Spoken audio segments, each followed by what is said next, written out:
Now this cell body is having two different parts. एक जैसे nucleus देख सकते हो आप, सेल नर्व सेल में बोल रहा हूँ, उसको न्यूरॉन बोल रहा हूँ, तो होगा ना यहाँ पे, ठीक है, न्यूक्लियस तो होगा, तो न्यूक्लियस आपको दिख रहा है। और उसके बाद न्यूक्लियस किस में होता है? साइटोप्लाज्म में, तो ये रहा साइटोप्लाज्म। इसमें नेसल्स ग्रेन्यूल्स भी होते हैं, ठीक है, जो मैं आपको और कभी बताऊंगा। अभी फिलहाल आप ये साइटोप्लाज्म याद रखो, ठीक है। ये क्या है? What is this? That is cytoplasm, ठीक है, साइटोप्लाज्म। ये साइटोप्लाज्म है, न्यूक्लियस है, और ये छोटे छोटे थ्रेड जैसे स्ट्रक्चर्स दिख रहे हैं, इनको क्या बोल रहे हैं? डेंड्राइट्स बोल रहे हैं, ठीक है। अभी मैं इनके फंक्शंस भी बताऊंगा आपको। फिर यहाँ से सेल बॉडी से एक लॉन्ग थ्रेड आप देख सकते हो, दिस लॉन्ग थ्रेड जो यहाँ से सेल बॉडी से बाहर निकल रहा है, ठीक है।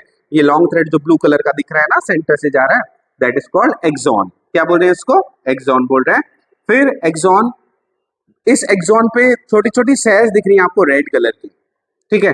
इन सेल्स को क्या बोल रहे हैं? Schwann cells. देखो इस सेल का ये न्यूक्लियस है, इस सेल का एक न्यूक्लियस है, तो इतनी सारी सेल्स हैं, इनको स्वान सेल्स बोलते हैं। ये स्वान सेल एक टाइप के कवर से क्या होती है? कवर्ड रहती है, ठीक है, एक टाइप के शीट से कवर रहती है, उसको माइलिन शीट भी बोलते हैं, जो मैंने यहाँ पे मेंशन नहीं किया है, बट होता है कि Schwann cells are covered by a particular sheet that is called myelin sheet, ठीक है, जो इसके बाहर की तरफ होता है। उसके बाद between the Schwann cells this part, between the Schwann cell this part is called node of Ranvier, ठीक है।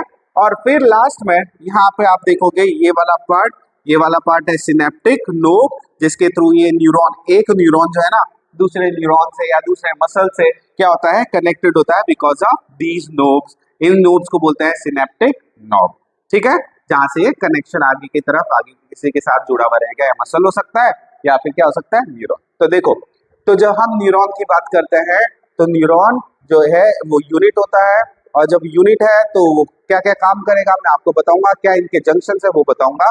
इसमें क्या क्या पार्ट होता है? इसमें सेल बॉडी होता है, सेल बॉडी के साथ यहाँ पे न्यूक्लियस होगा, न्यूक्लियस में और क्या होंगे? न्यूक्लियस के आसपास में क्या होगा? साइटोप्लाज्म होगा, और छोटे छोटे थ्रेड जैसे स्ट्रक्चर्स होंगे जिनको